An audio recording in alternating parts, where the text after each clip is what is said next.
Hello, Trà Vinh xin chào các bạn. Hôm nay thì mình chia sẻ một cái món chè bột bán nè, kết hợp với nước màu lá cẩm với nhân đậu xanh nè. Chè béo bùi, dai dai mềm mềm, chè ngon dễ làm thì mời các bạn mình cùng xem video luôn ha. Trước hết là mình dùng ở đây 100g bột năng để tạo độ dai. Còn này là 200g bột bán khô, thì các bạn rửa sạch rồi cái mình ngâm nước khoảng nửa tiếng cho bột bán nó nở trước một cái ha. 500ml nước lá cẩm thì mình nấu từ cái lá cẩm tươi các bạn nấu lên cho nó sôi khoảng 5 phút là sẽ có được cái hỗn hợp nước màu đẹp vậy nè. Rồi cho hết 200g bột bán vào trong chảo để mình bắt đầu nấu. Thêm vào nửa lít nước lá cẩm luôn. Hôm trước thì mình đã chia sẻ với nước lá dứa rồi, hôm nay mình chia sẻ với lá cẩm. Bắt lên trên bếp ha, các bạn để lửa nhỏ thôi. Mình nấu cho hỗn hợp bột bán này nó sôi bùng lên. Cái lá cẩm này mà muốn màu đẹp thì các bạn cho nhiều, còn muốn màu mà nó tím tím nhạt nhạt thì các bạn cho cái lá cẩm ít thôi, thì mình nấu nó sẽ ra màu nhạt hơn. Nấu chút xíu thì hỗn hợp nó cũng sôi, nó sôi lên là nó nở, nó sệt sệt lại vậy nè, chứ nó không có quá lỏng đâu. Các bạn vẫn đảo đảo đều đều để cho nó sệt sệt lại chút xíu nữa, nó sôi lên chút nữa ha. Mình cho màu này là đậm nè, nên là ra cái màu hồng. Còn các bạn cho ít thì nó sẽ ra màu tím. Đảo một chút nữa rồi cái mình tắt bếp luôn. Trong lúc bột bán còn nóng thì các bạn chia nhỏ cái bột năng ra, mình cho vô từ từ, tạo độ kết dính cũng như là tăng thêm cái độ dai ngon cho chè đó. 200 bột bán, 100g bột năng là mình thấy nó vừa ăn Còn các bạn mà không thích dai nhiều thì mình giảm bột năng lại cũng không sao luôn. Cứ trộn đều đều vậy nè, cái thả vô từ từ, đừng có cho hết một lần nha, nó dễ ốc trâu lắm nó sẽ không có quyện đều. Mình trộn từ từ vậy bột bán và cái bột năng nó mới quyện đều. Bây giờ thì thấy nó khô lại và nó quyện thành khói. Còn này là 200g đậu xanh khô mình nấu chín nè. Các bạn nấu cho nó chín mềm, cho nó hơi khô một chút ha, rồi cái cho vào trong chảo, bắt đầu mình xinh nhân. Thì mình thêm vào đây chút xíu muối, khoảng 2 muỗng canh đường nữa đi, cho nhân nó ngọt ngọt một chút. Rồi đảo đều ở trên bếp vậy nè. Thích cho nó béo hơn thì có thể cho thêm chút xíu nước cốt dừa vào trong nhân, còn không thích thì thôi mình xên không vậy. Xên vậy thì nó khô, nó nhanh hơn. Đảo chút xíu đường nó tan ra là mình thấy nhân nó được rồi ha, là tắt bếp được rồi. Quay trở lại bột bán mình để nãy giờ nó cũng nguội bớt, các bạn sẽ nhồi sơ lại một cái. Để cho nó chống dính thì mình mang cái bao tay bọc, hoặc là nếu mà không có thì các bạn thoa nước vào trong tay, nó sẽ không dính tay. Rồi bây giờ bắt đầu mình gói bánh nha. Không cần vo viên nhân trước gì đâu, lấy một viên nhân vậy nè, cái xay qua bên đây mình lấy một miếng bột, túm nó lại. Bột này nó dễ bám lắm, các bạn cứ túm đều một cái là nó bám cái mép liền. Nhớ là phải có miếng dầu ăn vào trong tay hoặc là nước nha, không thôi nó dính tay. Vậy là xong. Cũng làm tương tự, mỗi một cục bột cái mình cho miếng nhân vô. Không có cần phải chính xác là bột nhiều hay nhân nhiều đâu, túm cho nó đều, đừng có cho nó ló nhân ra là được rồi. Làm vậy gọn gàng, đơn giản ha, khỏi cái vo viên nhân trước chi mất công. Thì cái kiểu này các bạn cũng có thể áp dụng cho bánh bột bán hấp luôn, ăn cùng với nước cốt dừa. Còn hôm nay mình chia sẻ là cái chè bột bán nấu cùng với nước cốt dừa. Ăn chè hay là ăn bánh hấp gì cũng ngon hết.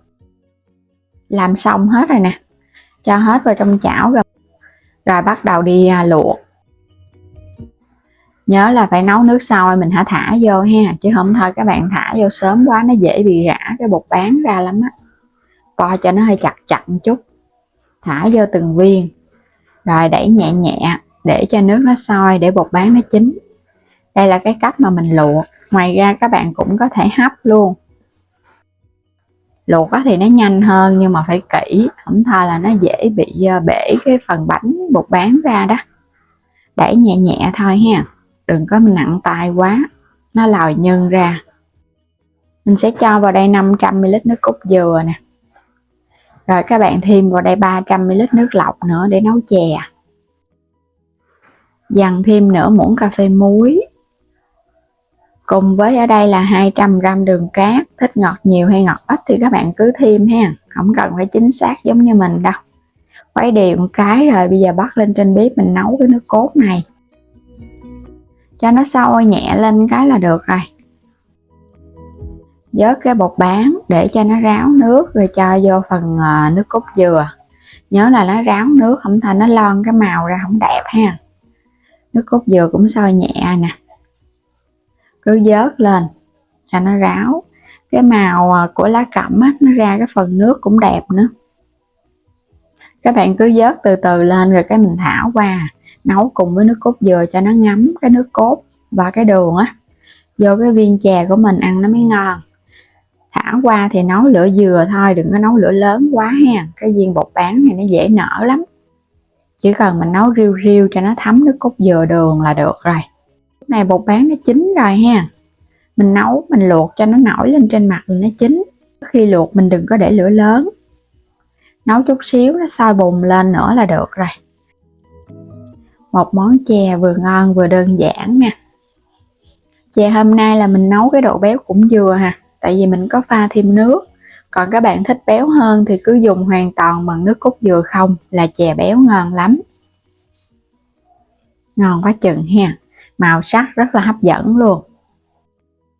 Có những cái viên hồi nãy mà mình làm á, bám bột nó chưa chặt á, nó cũng hơi bị lòi nhân ra bên ngoài một chút nhưng mà không sao hết.